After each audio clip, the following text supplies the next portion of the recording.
Watch the darkness slip away. Put your power on display.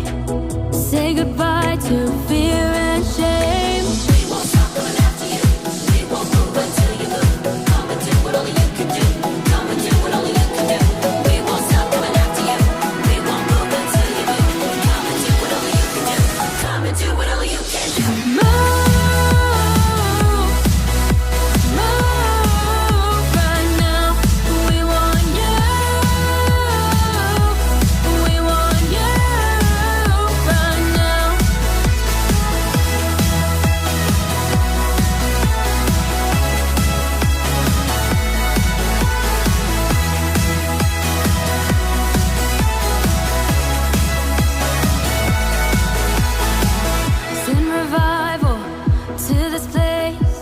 Signs and wonders in his name. We won't stop coming after you.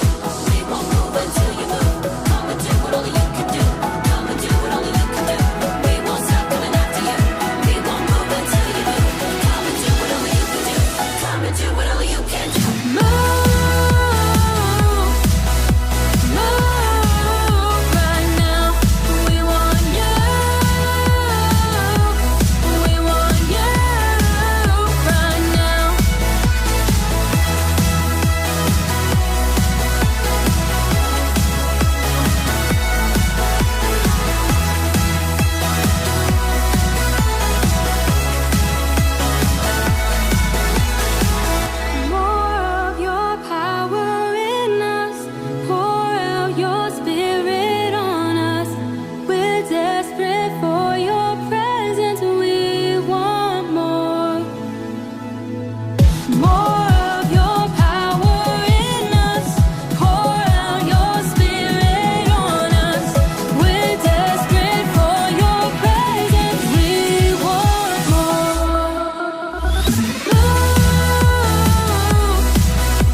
Hey kids, welcome back to our series. I know it sounds crazy, but it's true. I can't wait to get into our new crazy story for today. But before we get started, I want to ask you a question. Have you ever had a need where you thought you just don't know how it's going to happen?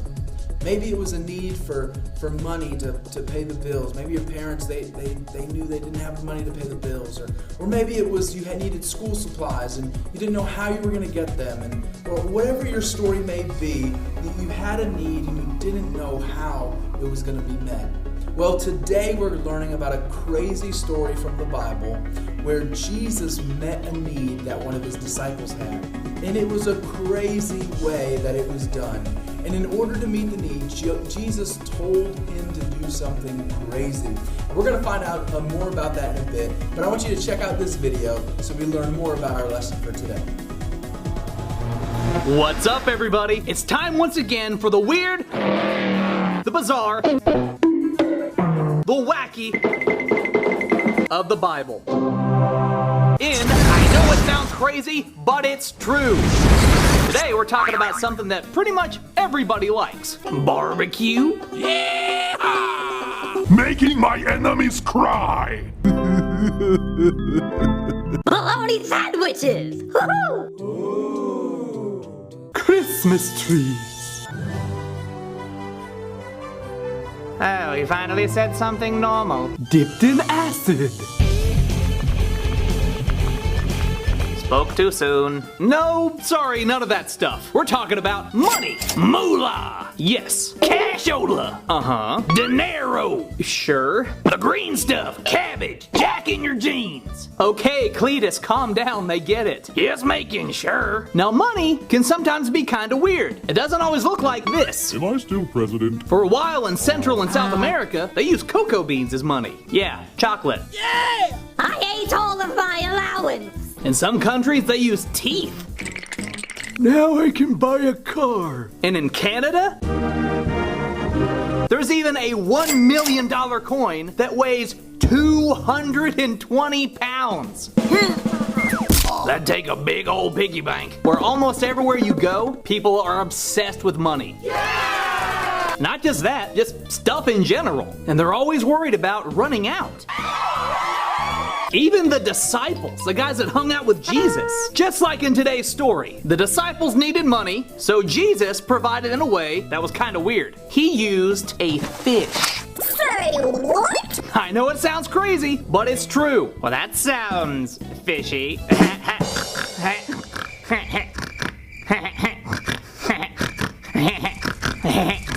I don't get it. Well, anyway, you're gonna learn more about it in today's lesson. The disciples go fishing for some money. We'll see you next time. Hit the button, Professor. I'm sorry, I just don't feel like it today. Thank goodness. Just kidding. No, wait. Very funny. You're welcome. Wow, it's not easy to believe that God would choose to do something so crazy and out of the ordinary. But how many of you know that nothing is too hard for God, right? Nothing is too hard for God. And you're right, God can do anything. Even though his methods are sometimes hard for us to understand, we must never forget that miracles can come in all kinds of shapes and sizes. You're going to learn more about how God met Peter's need in your Bible story today. But right now, I want you to get ready to meet our friend Disco Dave, and he's going to teach you what you got to know. What you gotta know? What you gotta know? What you gotta know?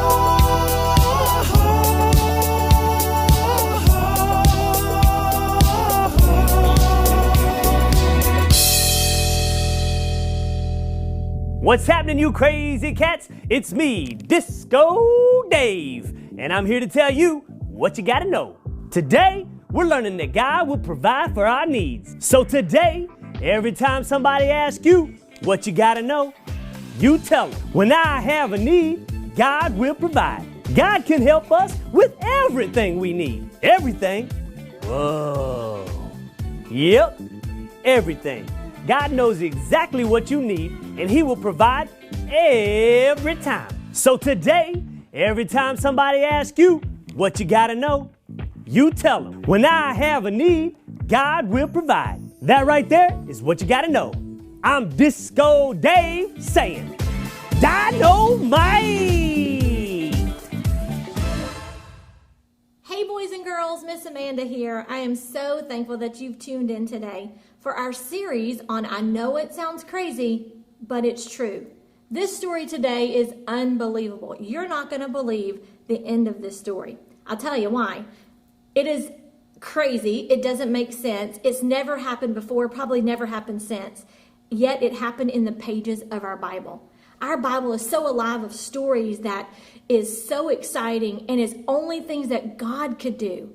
And I'm so thankful that we have a copy of God's Word. This story that we're going to learn about today is in the book of Matthew. Matthew is our first book of the New Testament. It's also part of a 4-book group called the Gospels. I know a lot of you know that. Some of you can even quote the books of the Bible from beginning to end. But this story is found in Matthew chapter number 17. And it's talking about when Jesus was visiting a city called Capernaum. That is a city that they visited quite a few times as Jesus ministered to people. This is when Jesus was in his early earthly ministry, where he would go to cities and he would heal the sick and he would feed the hungry and he would take care of those who needed him. People would gather and they would listen to Jesus teach the scriptures. He had a group of disciples, and you know, Simon Peter was one of them. One day when they were in Capernaum, they had some temple tax collectors come up to them and say to Peter, "Do you guys pay taxes?" Now, taxes is money that you owe when you make money to the government. That's how the government runs. And Peter was surprised, but he answered, "Of course we do. Of course Jesus pays taxes." However, he was in a tough situation because he wasn't sure if they did or not. Peter had just promised that they would pay taxes, but yet all of the disciples had left their jobs that made them money to follow Jesus. So he wasn't quite sure how they were going to pay their taxes when they hadn't been making money in order to pay the bill of the tax. Well, Peter knew where to go. He knew who to find. He knew to find Jesus and that Jesus would have the answer to the question. So Peter went right to where Jesus was. He was ministering to some people and he was needing to get his attention. And when he finally got an opportunity to talk to Jesus, Jesus said, "Peter, are they wanting you to pay taxes?" Peter was completely surprised. He had not told Jesus about the encounter with the tax collectors. How did Jesus know that that was the question he was going to have? Well, we all know that Jesus knows our thoughts, right? And he understands our problems even before we tell him that it's a problem.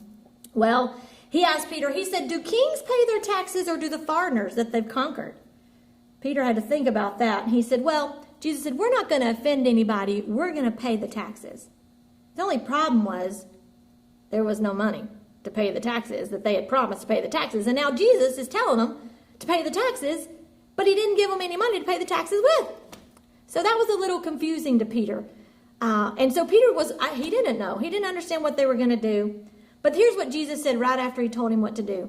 He said, "I want you to go down to the lake and I want you to cast a little fishing line in. When you find the fish, when you catch the fish, I want you to open the mouth. Inside the mouth of the fish, there's going to be a coin. I want you to take the coin and I want you to go pay our taxes." Now, how many of you would go fishing every day, all day, if every time you opened a fish's mouth, there was a coin inside? And those coins would gather up and they would pile up and make lots of money, right? I'm not sure that Peter believed that at first. Peter was a fisherman from his youth. That's all he had ever done. That was his job. And so Jesus knew to let him do something that he knew how to do, but Jesus needed it to be more of a miracle than just fishing. They could have fished for a little while, sold the fish, and then maybe sold that and paid the taxes. But Jesus wanted to do something that didn't make sense and that sounds completely crazy, but it was a very true story. So Peter went down to the line of the shore of the lake, and I'm sure like he had done many times before, he cast his net in, or he cast his fishing rod in. Now, I am not a fisher. Maybe some of you are. I am not a fisherman. The last time I fished with a gummy worm. I caught nothing. The fish enjoyed its treat, though. So we're not big fishermen over at the Kramer house, but we would enjoy doing it probably more if we got out. But Peter, that's all he knew how to do. That's what he did.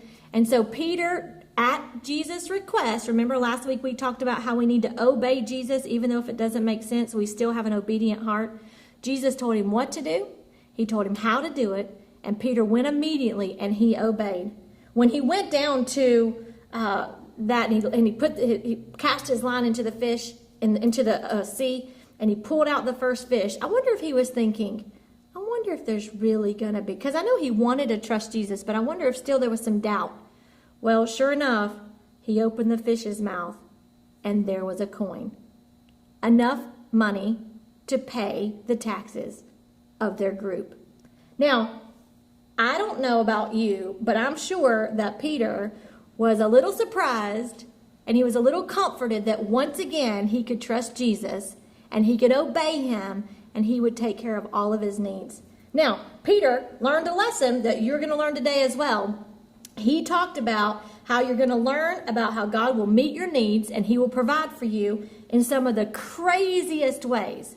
I want you to sit up straight and listen, and I want you to be assured that Jesus knows who you are, what you need. And even though sometimes it sounds crazy, it's true if it's in the Bible.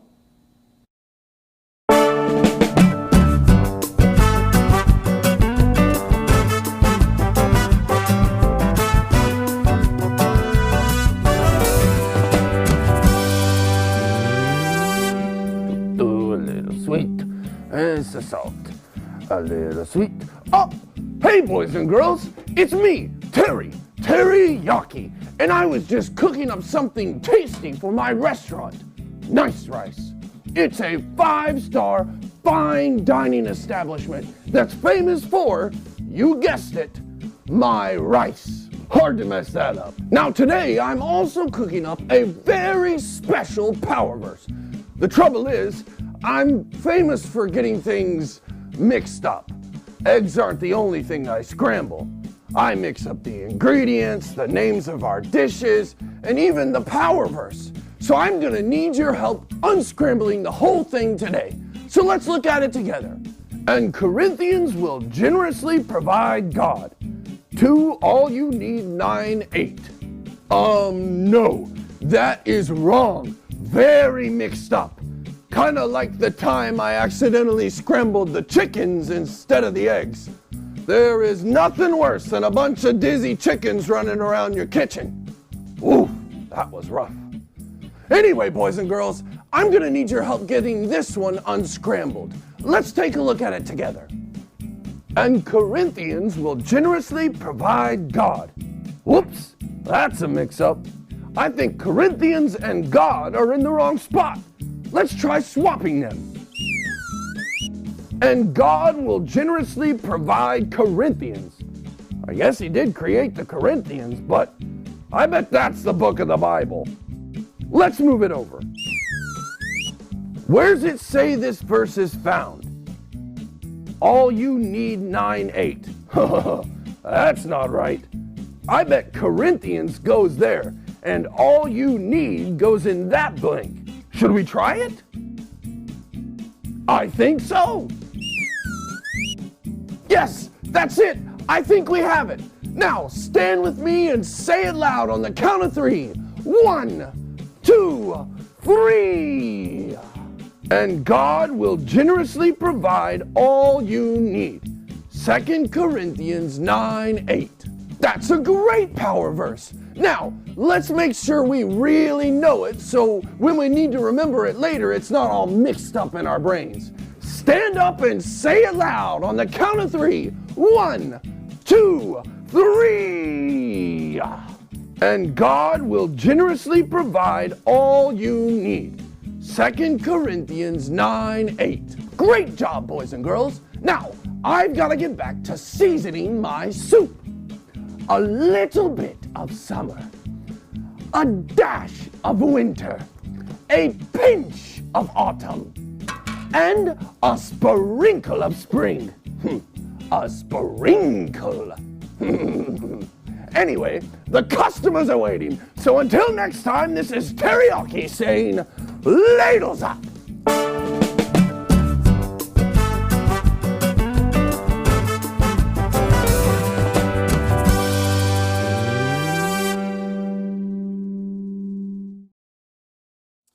In our Bible story today, Peter had a really big need.